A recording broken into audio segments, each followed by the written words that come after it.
আইন মোতাবেক তাদেরকে বিচার করা হয়েছিল।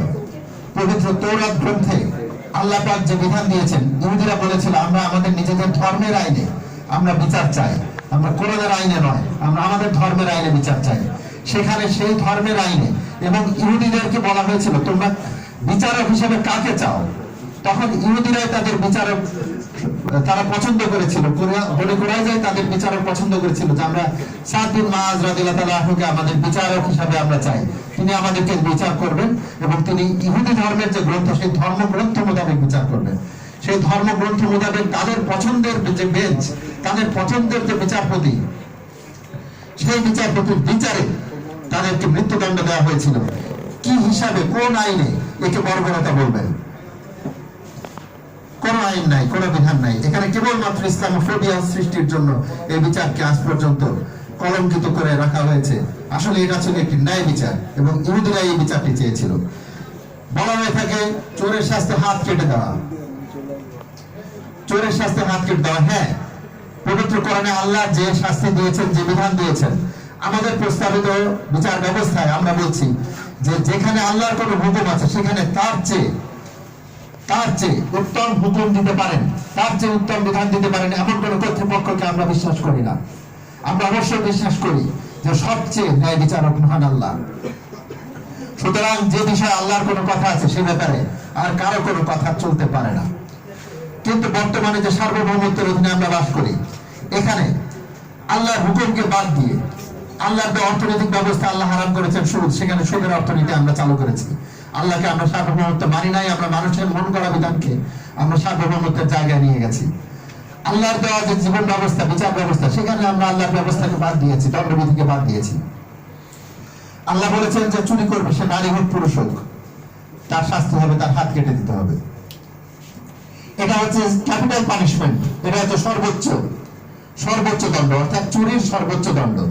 সেই চুরি করার পরে একজন মানুষ একটা কলম চুরি করলো, তাকে হাত কেটে দিতে হবে। কেউ একজন মানুষ ক্ষুধার যন্ত্রণায়, আমরা দেখেছি বাংলাদেশে দুর্ভিক্ষ হয়েছে, ক্ষুধার যন্ত্রণায় একজন মানুষ অন্যের ভাতের পাতিল চুরি করে নিয়ে গেছেন, তাকে হাত কেটে দিতে হবে? কখনো নয়। আল্লাহ রাসূল সাল্লাল্লাহু আলাইহি ওয়াসাল্লামের সময় থেকে শুরু করে 350 বছর পর্যন্ত ইসলামের ইতিহাস এই সাক্ষ্য দেয় যে মাত্র 6 জন ব্যক্তির হাত কাটা হয়েছে। অর্থাৎ যখনই কোনো চুরির অপরাধে কোনো ব্যক্তি অভিযুক্ত হয়েছেন, তার অর্থনৈতিক অবস্থা, সামাজিক অবস্থা, তৎকালীন সমাজের পরিস্থিতি, ওই যে চুরিকৃত বস্তু সেটি সঠিক জায়গায় কেমন ভাবে ছিল কিনা, রক্ষিত ছিল কিনা, সমস্ত কিছু বিবেচনায় নিয়ে একজন চুরির যে দণ্ড, সেই দণ্ড প্রদান করা হয়েছে এবং অধিকাংশ ক্ষেত্রেই ক্ষমা করে দেওয়া হয়েছে।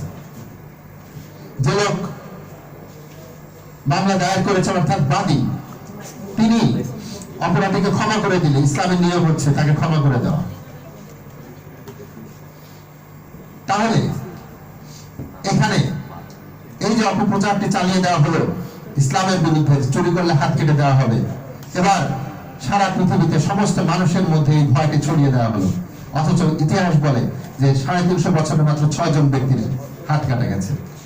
কিন্তু আজকে আমরা দেখি আমাদের সমাজে এক একজন শিক্ষিত মানুষ, তারা রাস্তার চোর নয়, ছিনতাইকারী নয়, এক একজন শিক্ষিত মানুষ, আমলা, মহাজন, সরকার প্রধান, পুলিশ প্রধান, গোয়েন্দা প্রধান, তারা কোটি কোটি টাকা, কোটি কোটি ডলার বাংলাদেশের টাকা তারা চুরি করে তারা বিদেশের ব্যাংকে জমা করছেন। এই মানুষগুলোর এতে সম্মানহানি হচ্ছে না, সামাজিক মর্যাদা হানি হচ্ছে না, তারা সুযোগ পেলে আবার এসে সেই ক্ষমতার আসনে বসে পড়ছেন। দুর্নীতি করে, দুর্নীতিতে চ্যাম্পিয়ন হয়ে যারা বিদেশে পালিয়েছেন, তারা আবার এসে বাংলাদেশের ক্ষমতায় চর্চা করছেন। অর্থাৎ বাংলাদেশের বর্তমান যে ব্যবস্থা, এই ব্যবস্থা চোরকে আসলে শাস্তি দিতে পারে না। চোরকে আসলে চুরি, ডাকাতি, ধর্ষণ, কোন ধরনের কোন একটি অপরাধ বন্ধ করার মতো কোন আইন বাংলাদেশে নাই। আমরা দেখেছি আমাদের দেশের যে জেল ব্যবস্থা, এই জেল ব্যবস্থায় একজন চোর জেলে গিয়ে আরো বড় বড় অপরাধীর সঙ্গে সে একত্রে বসবাস করে এবং দীর্ঘ সময় সে নিরিবিলি সেখানে পার করে, সরকারি খরচে সে 3 বেলা খায়। এবং একজন চোর যে ডাকাতের সঙ্গে, ধর্ষকের সঙ্গে বসে সেখান থেকে তারা আরো বড় বড় অপরাধ সম্পর্কে অভিজ্ঞ হয়ে তারা বেরিয়ে আসে এবং সেই অপরাধগুলোর চর্চায় তারা বাকি জীবনে আরো বড় বড় অপরাধ করে বেড়ায়। তাহলে আমাদের এই যে ব্যবস্থা, ইসলামের ব্যবস্থার সঙ্গে যদি তুলনা করেন, দেখবেন ইসলামের জেলের ব্যবস্থাই নাই। এত হাজার হাজার মানুষ ধরে রাখার মতো জেলের কোনো ব্যবস্থা নেই। ইসলামে ব্যবস্থা হচ্ছে সাময়িক ভাবে বড় জোর 1 সপ্তাহ 2 সপ্তাহের জন্য একজন মানুষকে আটকে রাখার জন্য একটা জেলের ব্যবস্থা বড় বড় শহরগুলোতে থাকে, এছাড়া থাকে না। ইসলামে এত মামলা জমা হওয়ার, মামলার জট, ফাইল পাহাড় হয়ে যাচ্ছে আমাদের দেশে, এই ব্যবস্থা নাই। কারণ প্রত্যেকটা মানুষ তার ঘরের কাছে মসজিদ, সেখানে সে তার ন্যায় বিচার পেয়ে যাচ্ছে। তাহলে ইসলামের এই যে ব্যবস্থা, এই বিচার ব্যবস্থা, সেই ব্যবস্থা থেকে আজকে আমরা এত দূরে চলে এসেছি। পাশ্চাত্য সভ্যতা যখন ভারতবর্ষকে অধিকার করে নিল, তারা শিক্ষা ব্যবস্থার মাধ্যমে আমাদেরকে এমন শিক্ষাই দিল যে পশ্চিমারা যে প্রিজম দিয়ে ইসলামকে দেখে, আমরা সেই প্রিজম দিয়ে ইসলামকে দেখা শুরু করেছি। পশ্চিমারা যেভাবে ইসলামকে বদনাম করে, আমরা সেভাবে ইসলামকে বদনাম করা শুরু করেছি। যার ফলে আমাদের কাছে পৃথিবীর শ্রেষ্ঠতম দণ্ডবিধি, আমাদের কাছে পৃথিবীর শ্রেষ্ঠতম আইন, শ্রেষ্ঠতম জীবন ব্যবস্থা থাকা সত্ত্বেও আমরা আজকে এখনো তাদের সেই 1860 সালের পুলিশ আইন, আমরা বিভিন্ন সেই ব্রিটিশ যুগের আইন কানুন গুলো দিয়ে আমাদের জীবন কাটাচ্ছি। তো আমরা হিজবুত তাওহীদ আমরা একটা একটা করে আমরা তুলে ধরতে পারবো, আমরা তুলে ধরছি যে আসলে তাদের ব্যবস্থা ব্যর্থ হয়েছে, তাদের ব্যবস্থা এখন ত্যাগ করার সময় হয়েছে। আমাদের নিজেদের সভ্যতা আছে, আমাদের নিজেদের ব্যবস্থা আছে, সেই ব্যবস্থা নিয়ে আমাদেরকে এখন আবার নতুন সভ্যতার দিকে আমাদেরকে এগিয়ে যেতে হবে। আমরা সেই দিকে আমরা জাতিকে আহ্বান করছি, জাতিকে ডাকছি। এই ক্ষেত্রে সবচেয়ে বেশি, সবচেয়ে কার্যকর ভূমিকা রাখতে পারেন বর্তমান যারা আইনজীবী আছেন, বিজ্ঞ আইনজীবী, বিজ্ঞ বিচারপতিগণ। তারা আমাদের এই প্রস্তাবনার ব্যাপারে তারা মতামত দেবেন। তারা বলবেন যে আসলে বাংলাদেশে এই বর্তমানে বিশ্বের এই সময়ে আল্লাহর হুকুমকে কার্যকর করা সম্ভব কি সম্ভব নয়। আমরা বলছি সম্ভব, সে ব্যাপারে আমরা আমাদের যুক্তি আমরা উপস্থাপন করছি।